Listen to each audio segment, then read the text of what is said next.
Welcome to Man United Transfers News Update. Stay tuned for the most up-to-date Man United transfer rumors and breaking news throughout the day. Please, before starting the video, like and share the video and subscribe to the channel. Please also put your thoughts in the comments below. Manchester United have a solution to their Bruno Fernandes problem. Fernandes played more games than anyone else in Europe last season, but if United want him to maintain his output, they need to afford him some rest throughout the year. If you ask Manchester United fans who the first name on the team sheet is at the club, you're likely to get two answers: Harry Maguire or Bruno Fernandes. Both men made 51 starts last season, and while Fernandes ended up with an additional 7 appearances off the bench in comparison to Maguire, the defender's injury at the back end of the season affected that. One thing that isn't up for debate, though, is Fernandes' importance to the attacking side of United's game under Ole Gunnar Solskjaer. The Portuguese Magnifico scored 28 goals in all competitions, more than any other Manchester United player since Robin van Persie back in 2012-13. He also added 17 assists too, making him by far the most productive player in the United squad with 45 goal contributions.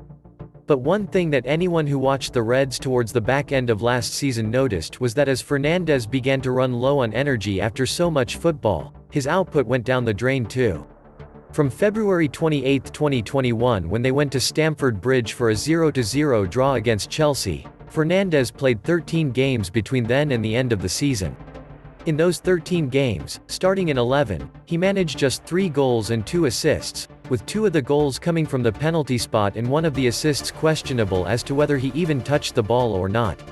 His form fell off a cliff, but because of his importance and the state of United's season at the time, he was left in the team with the hope that he'd be able to play through it. In the end, his lack of freshness and form played a part in United finishing trophyless by losing the Europa League final to Villarreal. With the addition of Jadon Sancho to the first team, as well as the inclusion of the likes of Shola Shoretire, Hannibal Mejbri and Anthony Elanga, there are no excuses this season for Solskjaer to run his starman into the ground. We've seen what asking a player to play through the pain barrier can do with Marcus Rashford, with the England international set to miss the first 3 months of the season.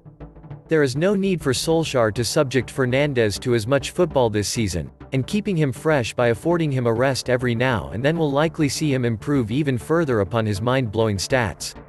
Fernandes is a machine in front of goals, churning out goals and assists regularly, but by limiting his game time more and keeping him fresh, then he should in theory be able to do so more often, rather than having long droughts in the middle of the season.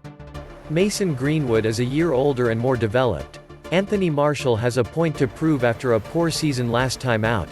Edinson Cavani wants to ensure his class is remembered in front of the fans, and Sancho has the backing of every United fan to find success for the club after his move. There are options there for Solskjaer to select from while still maintaining the quality of the team, and it would be in the team's and Fernandes' best interests for him to find a way to keep him fresh. Once the business end of the season comes around once again, United will hope to be firmly involved in the hunt for silverware. If that is the case, they must ensure that their top players are peaking at the right time to stand the best chance of winning their first trophy since 2017. Thank you for watching. Up United!